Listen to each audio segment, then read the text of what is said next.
ధన రూపంలో అయినా, ఇంకా వేరే ఏ రూపంలో అయినప్పటికి గూడా, ఒకవేళ అది నాకు కావాలి, అది నేను తీసుకోవాలి, అది నాకివ్వు అని చెప్పారనుకోండి, మనం ఏం చేస్తాము? ఇచ్చే ప్రయత్నము చేస్తాం. ఎవరికి? మన స్నేహితులకు, లేదా మన బంధువులకు, లేదా మనకు తెలిసినటువంటి వారకు ఇచ్చే ప్రయత్నము చేస్తాం. అయితే ఇక్కడ దేవుడేమంటున్నాడంటే, నీ హృదయము ఎవరికివ్వాలి అంటే, దేవుడంటాడు నాకివ్వాలి అంటాడు. ఈరోజు మనిషి ఎందుకో దశమ భాగాలు ఇవ్వగలుగుతున్నాడు, మందిరానికి వెళ్ళగలుగుతున్నాడు, దేవుని పనులు ఏవైనా ఉన్నాయి అంటే సహాయం చేయగలుగుతున్నాడు. కానీ నీ హృదయాన్ని నాకివ్వమంటే చాలా మంది హృదయాన్ని దేవునికి ఇవ్వలేకపోతున్నారు. లోపం ఏమై ఉండొచ్చు? కారణం ఏమై ఉండొచ్చు? ఒకసారి మనల్ని మనము పరిశీలన చేసుకుందాం. నా హృదయము దేవునికి ఇచ్చినట్లయితే, మీ హృదయము దేవునికి ఇవ్వబడినట్లయితే అది ఓకే, మంచిది. ఒకవేళ దేవునికి ఇవ్వబడలేనటువంటి స్థితిలో జీవిస్తున్నటువంటి వారిగా ఉన్నట్లయితే, అర్థం చేసుకొని గమనించవలసినటువంటి విషయం ఏంటంటే, నీ ఎందుకు దేవుడు హృదయాన్ని అడిగాడు? ఆస్తిని అడగొచ్చు కదా! ఐశ్వర్యాన్ని అడగొచ్చు కదా! లేదా భూమిని అడగొచ్చు కదా! లేదా ఆయనకు కావాల్సినటువంటిది ఏదైనా అడగొచ్చు కదా! ఎందుకు ఆయన ఈ భూమి మీద కనిపించేది ఏది అడగలేదు, నీళ్ళలో ఉన్నటువంటిది ఏది అడగలేదు, మనుషులు తయారు చేయగలిగినటువంటిది ఏది అడగలేదు. కానీ ఏది అడుగుతున్నాడు అంటే, హృదయాన్ని అడుగుతున్నాడు. మరి ఈ రాత్రి మనల్ని మనం పరిశీలన చేసుకుంటే, నిజంగా నేను నా ఆధ్యాత్మిక జీవితాన్ని పరిశీలన చేసినప్పుడు దేవునికి నా హృదయాన్ని ఇచ్చానా? ఒకవేళ దేవునికి నా హృదయాన్ని ఇవ్వకుండా, ఒకవేళ దేవునికి నా హృదయాన్ని సమర్పించుకోకుండా, కేవలము ఆహ్, పెదవులు వరకు మాత్రంగే నేను ఆరాధించే వ్యక్తిగా ఉన్నానా? అది మనల్ని మనం ఒకసారి పరిశీలన చేసుకోవాలి. అందుకే, నా కుమారుడా నీ హృదయము నాకిమ్ము అంటున్నాడు దేవుడు. మరి హృదయాన్ని దేవుడు అడిగినప్పుడు ఈరోజు మానవులు ఎందుకు హృదయాన్ని ఇవ్వలేకపోతున్నారు? ఒక వ్యక్తి ఎందుకు దేవునికి తన హృదయాన్ని ఇవ్వలేకపోతున్నాడు? ఒకవేళ 5,000 100 200 అడిగితే దేవుని పనికా తీసుకో ఇచ్చేస్తాడు, ఆలోచన చేయకుండా, వాయిదా వేయకుండా. కానీ ఒక హృదయము అనే విషయానికొచ్చేసరికి, ఆ హృదయాన్ని దేవునికి సమర్పించాలంటే చాలా కష్టం. ఎందుకని? ఆ హృదయంలో కోపాలుంటాయి, ద్వేషాలుంటాయి, ఈర్ష్య ఉంటది, పగ ఉంటాయి, ప్రతీకారాలుంటాయి. కాబట్టి ఆ హృదయాన్ని దేవునికి మానవుడు ఇవ్వాలి అంటే చాలా కష్టము. అందుకే చూడండి, మనము కొత్తగా ఏదైనా స్టార్ట్ చేసినప్పుడు, కొత్తగా జాయిన్ అయినప్పుడు ఏదో అని చెప్పేసి ముందుకు వెళ్తాం గానీ, తర్వాత ఏమైపోతదంటే అది తగ్గిపోతది. కారణం ఏమంటే, మనిషి లేదా మానవుడు దేవునికి తన హృదయాన్ని ఇవ్వకున్నాడు. అందుకే ఆయన అంటాడు, మన హృదయము దేవునికి ఎందుకు కావాలి? ఎందుకు దేవుడు నీ హృదయాన్ని అడిగాడు? ఒకసారి చూద్దాము ఆ యొక్క వచనాన్ని. యిర్మీయా 15వ అధ్యాయము 9వ వచనాన్ని ఒకసారి చూస్తే, అక్కడ మనకు కొన్ని విషయాలు కనిపిస్తాయండి. యిర్మీయా 17వ అధ్యాయము 9వ వచనము.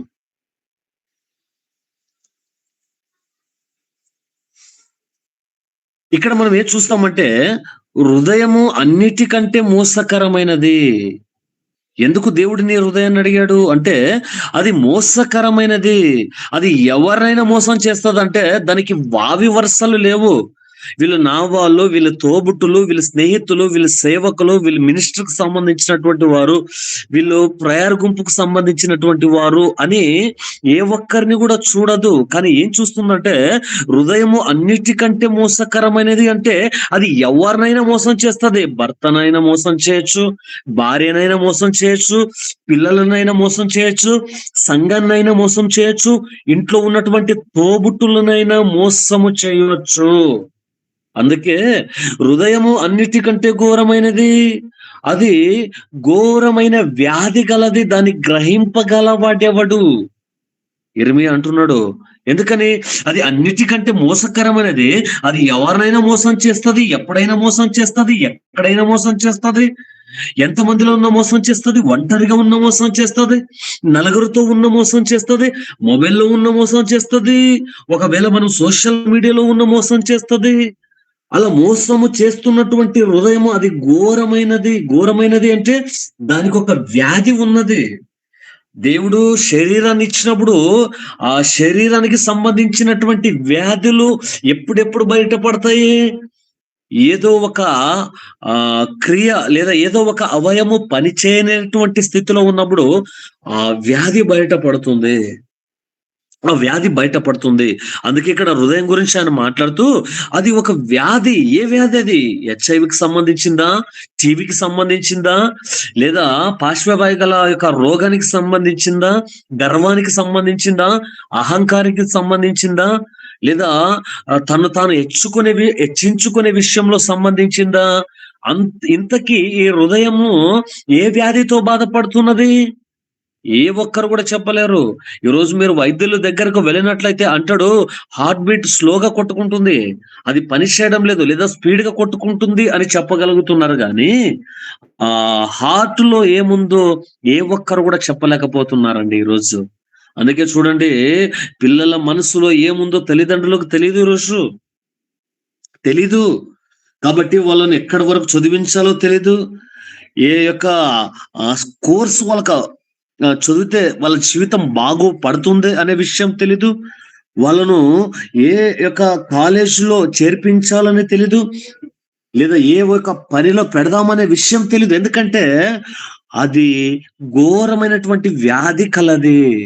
దాన్ని ఎవరు గ్రహించగలడు అంటే, ఏ ఒక్కరు కూడా ఇప్పటి వరకు హృదయాన్ని గ్రహించినటువంటి వారు లేదు.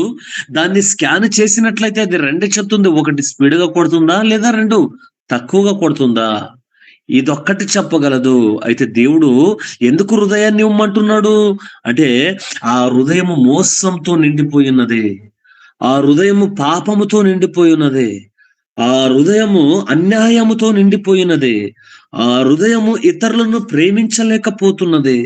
ఆ హృదయము ఇతరులను ఏం చేయలేకపోతుందంటే గౌరవించలేకపోతున్నది. అందుకే అది వ్యాధి కలిగినటువంటి హృదయము. దేవుని మాటల్లో మనం చూస్తామండి. దేవుడు మనకు తెలియపరిచినటువంటి మాటలు మనము వింటున్నాము. ఏంటి? నీ హృదయాన్ని ఎందుకు అడుగుతున్నాడు దేవుడు? అందుకే సామెతలు 23, 26లో నా కుమారుడా, కేవలం నా కుమారుడా, నువ్వు ఒకటి కాదు గానీ కుమార్తెగా ఉన్నటువంటి నీవు సహా మీరు కూడా ఏం చేయాలి? మీ హృదయాలను నాకు అప్పగించాలి. ఈరోజు భార్య భర్త మొబైల్ అడిగినట్లయితే అప్పగించదు. ఒకవేళ భర్త భార్య మొబైల్ అడిగినట్లయితే అప్పగించదు. ఒకవేళ తల్లిదండ్రుల యొక్క మొబైల్‌ను పిల్లలడిగినా, పిల్లల మొబైల్ తల్లిదండ్రులడిగినా సంపూర్ణంగా అప్పగించలేకపోతారండి. కారణం లోపల భయము, లోపల పాపము కూరుకుపోయుందేమో. లోపల ఆ విధంగా ఉందేమో. అందుకే హృదయము అన్నిటికంటే మోసకరమైనది. అది ఘోరమైనటువంటి వ్యాధి గలది. దాన్ని గ్రహించేవాడెవడు? నువ్వు గ్రహించలేము, నేను గ్రహించలేము, ఎవరు గ్రహించలేము. మరి ఎవరు గ్రహించగలరు దాన్ని? 10వ వచనంలో అంటాడు, ఒకని ప్రవర్తనను బట్టి వాని క్రియల ఫలము పొందిన ప్రతి కారము చేయుటకు యెహోవా అను నేను హృదయమును పరిశోధించువాడును, అంతరింద్రియములను పరీక్షించువాడును. మీ హృదయాలను, నా హృదయాన్ని, నీ హృదయాన్ని పరీక్షించేదెవరు? దేవుడు పరీక్షిస్తాడండి. మనం పైన మాటకి మాట్లాడి నేను నిన్ను ప్రేమిస్తున్నాను, నీ కొరకు అది చేస్తా, ఇది చేస్తా, ఏదైనా చేస్తాను అంటే, ఈరోజు మోసపోయినటువంటి వారు ఎంతమంది లేరు? మోసము చేస్తున్నటువంటి వారు ఎంతమంది లేరు? ఈరోజు మీరు కొన్ని కొన్ని ఇన్‌స్టాగ్రామ్‌లో రీల్‌లను చూడండి. ఎంత భయంకరంగా వాళ్ళ యొక్క ఆలోచనలు, వాళ్ళ యొక్క హృదయము చెడిపోయిందంటే, మొన్న ఒకటి చూస్తున్న 60, 65 ఏండ్లు ఉన్నాడు ముసలాయన. ఎంత అమ్మాయి పెళ్లి చేసుకుంది? 25 సంవత్సరాల అమ్మాయి పెళ్లి చేసుకుందంట. ఇంకొక చోట చూసినప్పుడు 18 ఏండ్ల అమ్మాయి పెళ్లి చేసుకుందంట. ఎవరిని? 60 ఏండ్లు, 60 సంవత్సరాలు కలిగినటువంటి వ్యక్తిని. ఎందుకని? ఏదో ఒక దుర్బుద్ధితో చేసుకున్నదే. ఏదో ఆస్తి వస్తుందేమో, లేదా నాకే ఎదురు కట్నం ఇస్తాడేమో, లేదా వాడు కొన్ని రోజులు ఉంటాడు కాబట్టి వాడిని లేపేసి వేరే వాడిని చేసుకొని వెళ్ళిపోదామనే ఆలోచన. ఎందుకు అమ్మాయిలు ముసలోళ్ళ మీద ఎగబడుతున్నారు? గ్రహించలేకపోయింది ఇన్‌స్టాగ్రామ్. ఇన్‌స్టాగ్రామ్ గ్రహించలేదు. పేరెంట్సు గ్రహించలేదు. ఏ ఒక్కరు కూడా వాళ్ళు గ్రహించడం లేదు. ఎందుకంటే అది మోసకరమైనది. ఎందుకంటే అది వ్యాధి కలిగినటువంటిది. ఎందుకంటే అది ఆ హృదయమును పరిశోధన చేయువాడు ఎవరు? ఎవరు పరిశోధన చేస్తారు? ఏమండి, నేను ఒక అమ్మాయిని చూడ్డానికి వెళ్తున్నాను వివాహం కొరకంటే, పై రూపాన్నే చూస్తాను కదా! హృదయం నాకు తెలీదు గదా! ఆమె ప్రవర్తన గూడా నాకు తెలీదు గదా!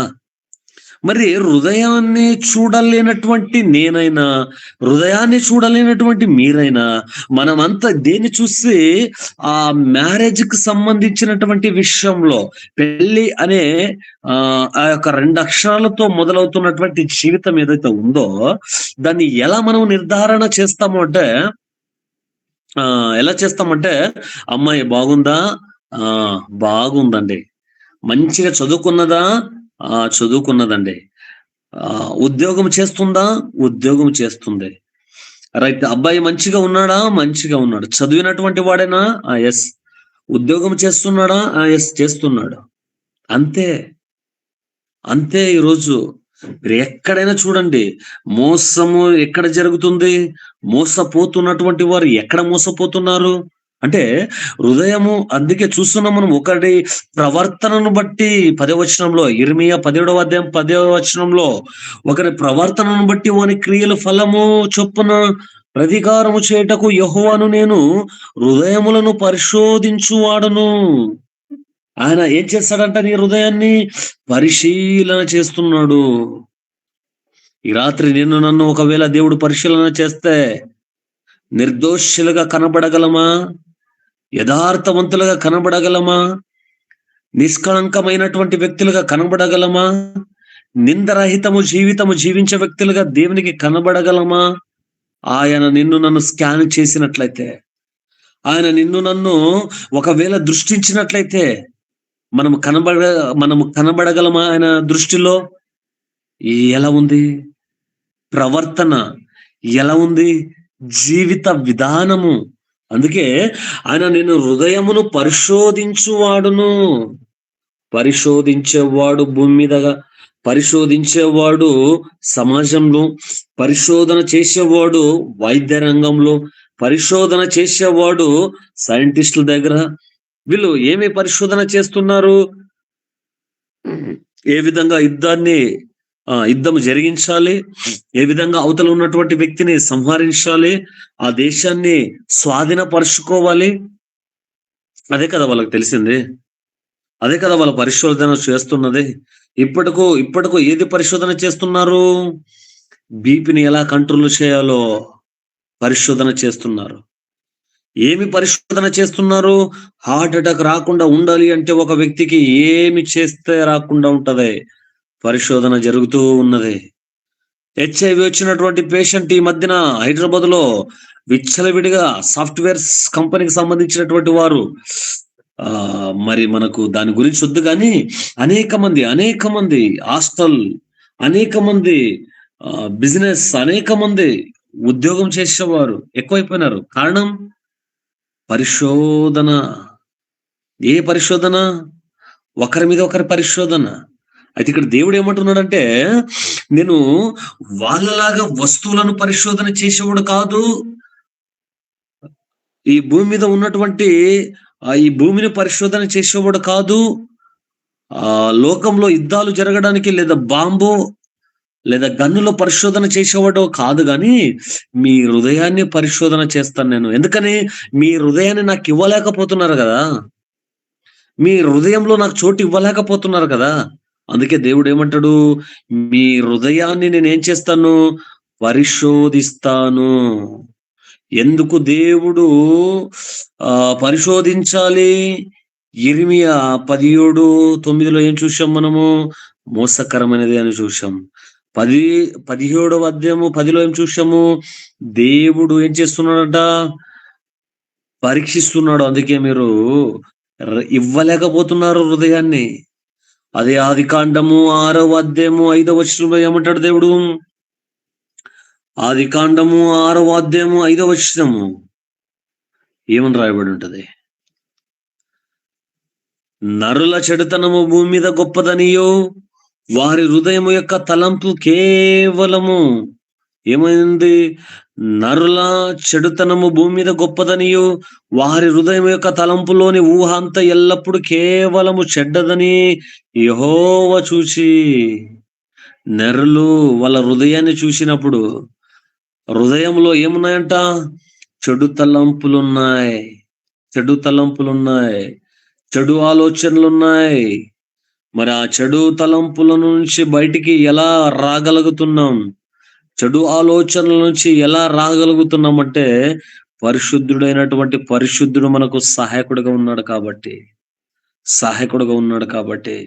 ఆయనేమంటాడు? ఏం చేస్తాడు ఆయన అంటే, ఆయన ఏం చేస్తాడు అంటే, మనలో ఉన్నటువంటి చెడ్డది మొత్తము ఆయన తీసివేస్తాడు అని వాక్యంలో మనం చూస్తాము.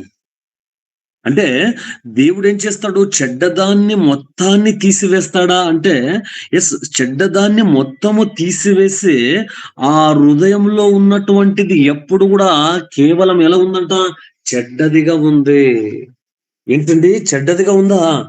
అవును, చెడ్డదిగా ఉంది. ఎప్పుడు ఇది? అంటే నోహ ఉన్నటువంటి కాలంలో, నోహ గారు భూమి మీద ఉన్నటువంటి కాలంలో ఇంచుమించుగా 120 సంవత్సరాలు దేవుని సువార్తను ప్రకటిస్తాడు. ఎన్ని రోజులు? 120 సంవత్సరాలు. మరి 120 సంవత్సరాలు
వినిపిస్తుందండి ఇప్పుడు?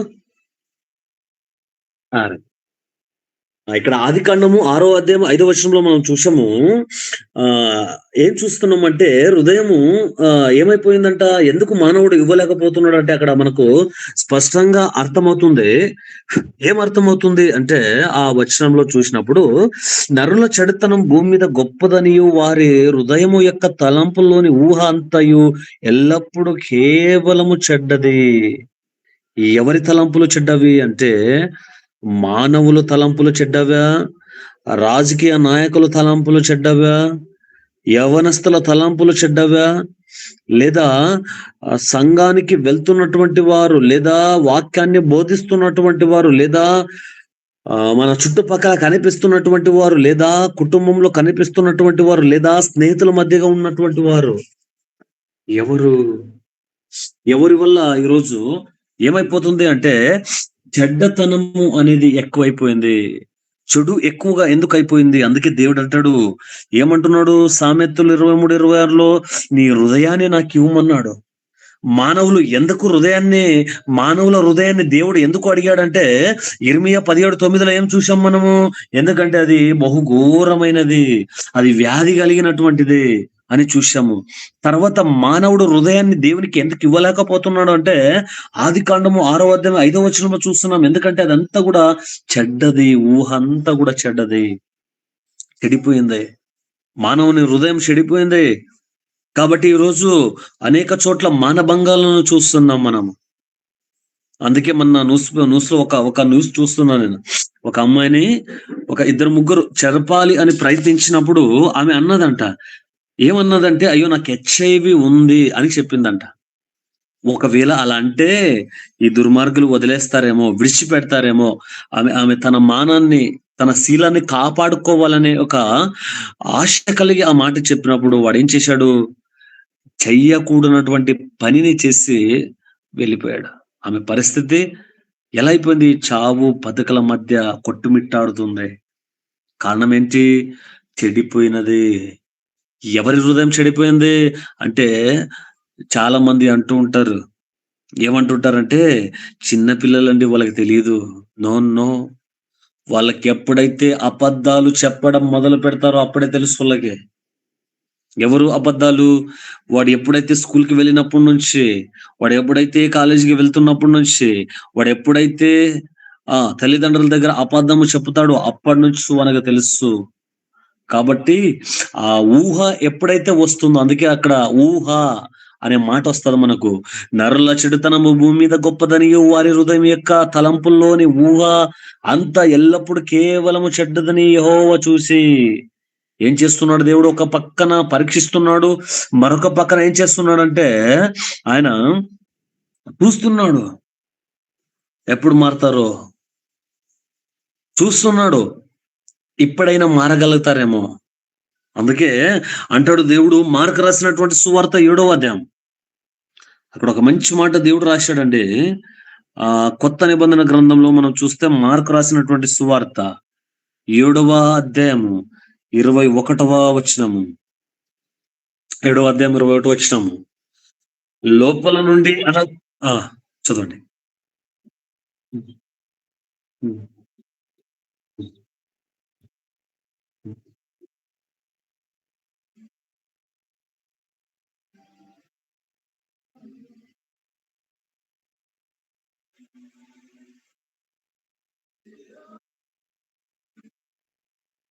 ఆ! ఇంకొకటి 23. హ్మ్.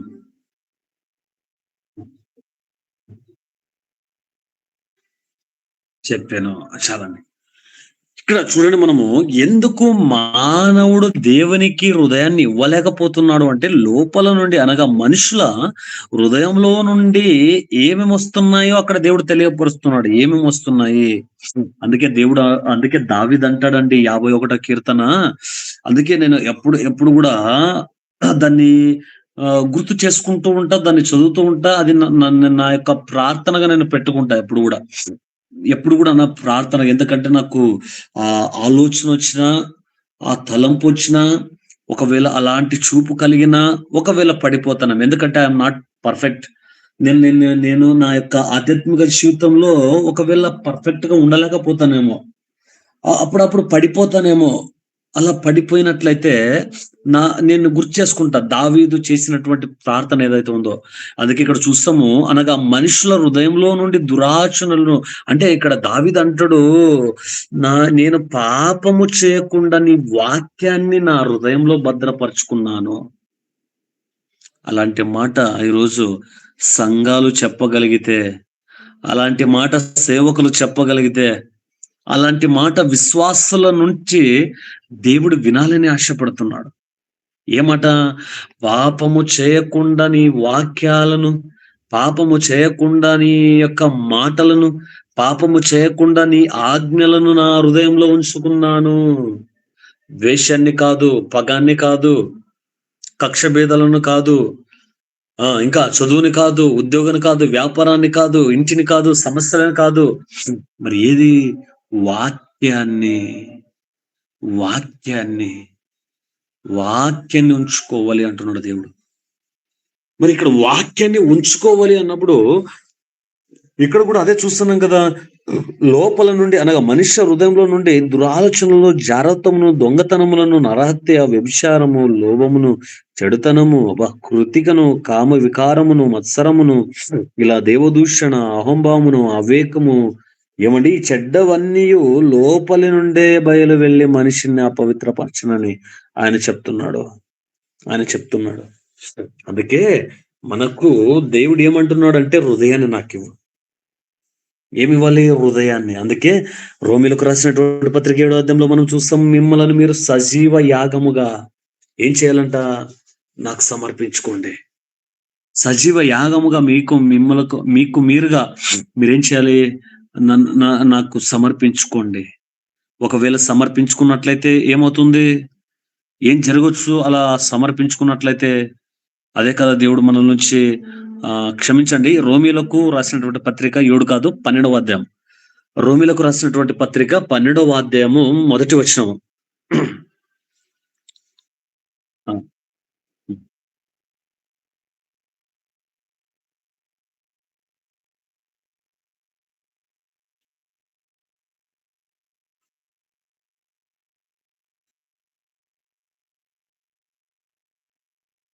ఆ! చాలండి.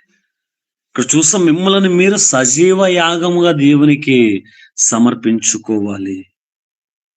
ఇప్పుడు కేవలము ఆదివారం ఒకటే కాదండి.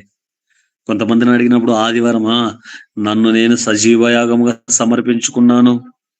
నన్ను నేను సజీవ యాగముగా దేవునికి ఏం చేశాను? సమర్పించుకున్నాను. అది కాదు. ఉదాహరణ చెప్పి ముగించేస్తా. సజీవ యాగముగా నన్ను నేను దేవునికి ఎలా సమర్పించుకోవాలి అంటే, ఒక వ్యక్తి దేవుణ్ణి నమ్మినటువంటి వ్యక్తి. ఆ వ్యక్తి ఒక సీటులో కూర్చున్నాడు. ఆపోజిట్‌గా ఒక నలుగురు. వాళ్ళు ఏం ఆడుతున్నారంటే జూదం ఆడుతున్నారు.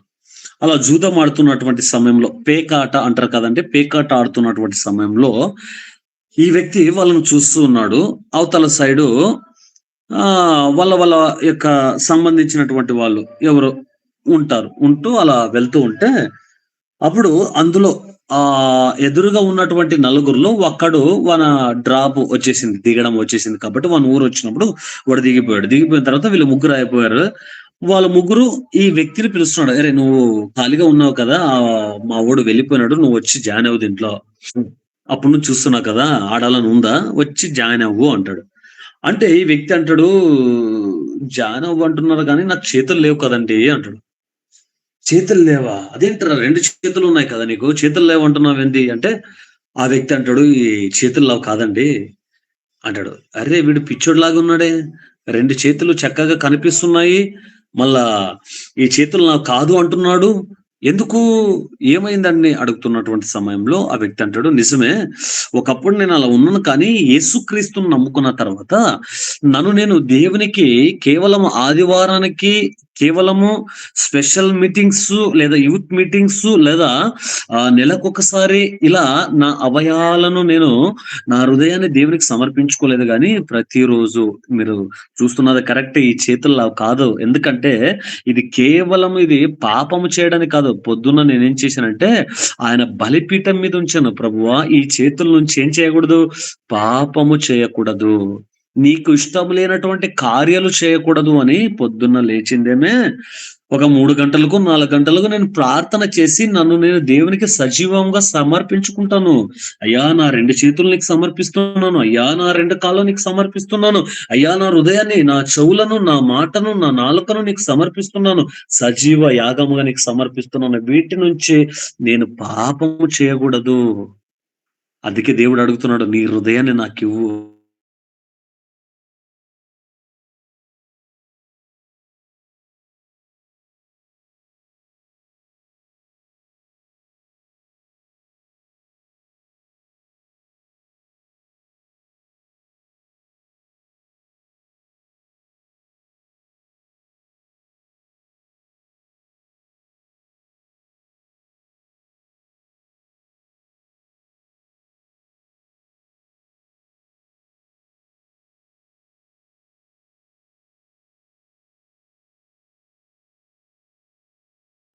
ఆహా! నేను సమర్పించను. ఇంతైనా మొత్తుకో.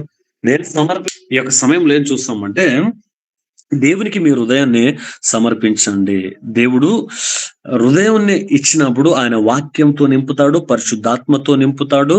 ఆయన కొరకు వాడుకునే విధంగా మనల్నందరినీ ఆయన రాజ్యం కొరకు, ఆయన సువార్త కొరకు వాడుకునే విధంగా నిలవబెడతాడు.